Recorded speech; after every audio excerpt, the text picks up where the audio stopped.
very new to the DIY home renovation world, a total amateur, so I wanted to share my experience with this mini laundry room makeover to motivate those nervous to try it themselves. Watch as I take some pretty risky time-saving hacks, such as not removing cabinet doors before painting them, painting over hinges instead of replacing them, installing handles without measuring tape, using peel and stick floor tiles from a backsplash, and using liquid nails without a caulking gun. All products used are linked in the video description below. Now let's go! I've hated these cabinets since we moved in 6 months ago. It's been on my #1 to-do list and I'm finally getting around to renovating them. So let's see how it goes. We're gonna do a new backsplash as well. I don't really like it, so I'm gonna take that one down. Let's see.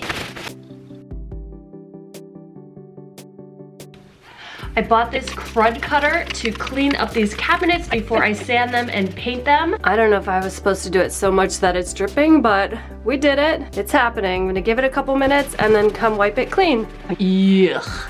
That's from one door. I am going to use an air purifier, gloves, and a KF95 mask. I'm gonna use this to sand down the finish before I put on the primer and paint. I probably could keep going. I'm just really tired. But it did a great job of scuffing it up. The sand and the dust, whatever that is, it's everywhere now. So FYI, it will make a mess. Does a great job. Sanded them, which apparently you don't have to do when you're using the primer, but I thought, why not for good measure? Now we're gonna use this and let's see how it does. I'm pouring it out because I'm scared that an old stain from this will contaminate a quart, so that's why I'm using a plate. All right, here we are after one coat of the primer. It was really easy to use. It's honestly very much just like paint. I had it all over my hands. It washed right off with soap and water. It says at least 25 minutes to dry, at least 45 minutes if you're gonna paint over it. Good stuff. I bought this quart of Rust-Oleum Ultra Cover semi-gloss white paint. I thought this size would be perfect. I didn't want a gallon, would be way too big. That says it's fast drying, ideal for wood, metal, and more. So let's get to work and see how it does. I did use a bin primer because these were like a dark stained wood, and so after the first coat of paint, my arms are sore and my legs. Is that weird? But we're looking good. All right, here we are after the primer and 3 coats of paint. They look great. I did it in the morning and then again at night and then the next morning to dry between them so that nothing would get tacky or anything.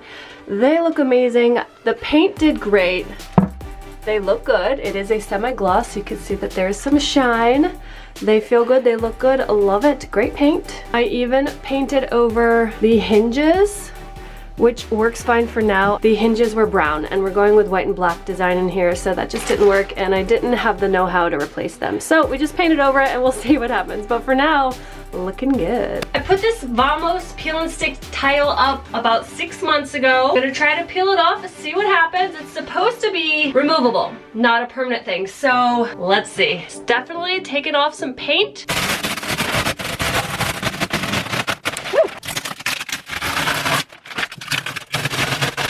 So there you go. If you're wondering how this will do when you peel it off, if you're a renter and you're gonna need to remove it, that is how it looks. It came off my wall pretty well. It left a bit of a mess, but overall, not too bad. I don't know what the heck. That's like a particle board that they painted. I mean, I don't even know what this is back here. I bought these Floor Pops peel and stick floor tiles. I wanted to see how this would do as a backsplash right here. We're also gonna try up here. This is a pack of 10 tiles. These are all 12 by 12 inches and 0.06 inches thick. So that's why they're made as floor tiles. They're gonna be really great for the floor. You don't need any grout. Each one comes with a permanent adhesive on the back. That's why they've got the paper on here. You just peel it and stick it. This size is great for over here, but for some reason, the wall gets a little bit shorter. I'm gonna have to trim it just a little bit. No grout, no special tools, no mess. Just peel and stick.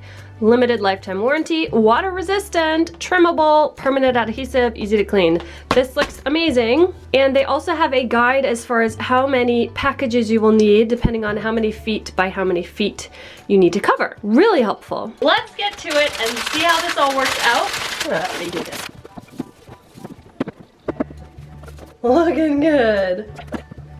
This is where we're going to attempt to cut a little bit off of one with a box cutter. All right, box cutter did not work. It literally just scratched the top. So now we're gonna try some gardening shears.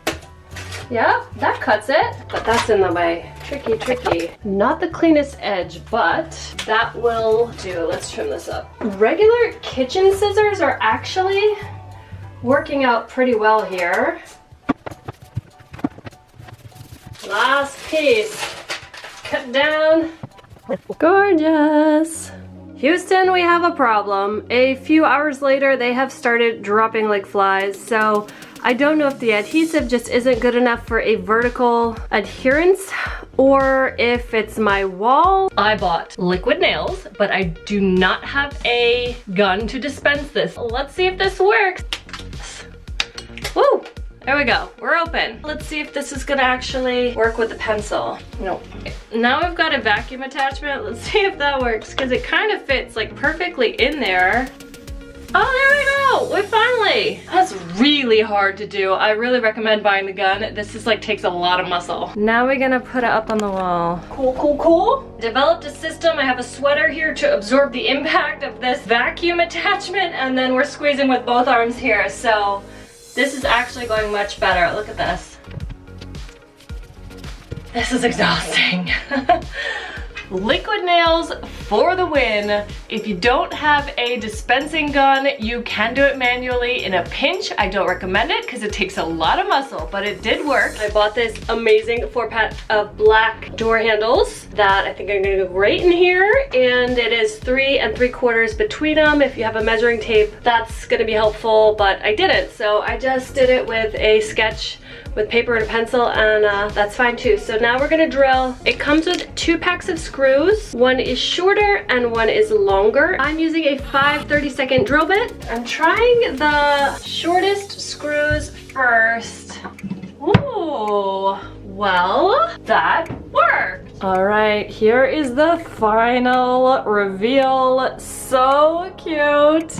Oh, I love these floor pops. They did not stick great on what I had, which were uneven surfaces, but the liquid nails I bought worked really well, so they are all adhered up and hopefully gonna last forever. This also did not really adhere because it's all uneven up here, yikes.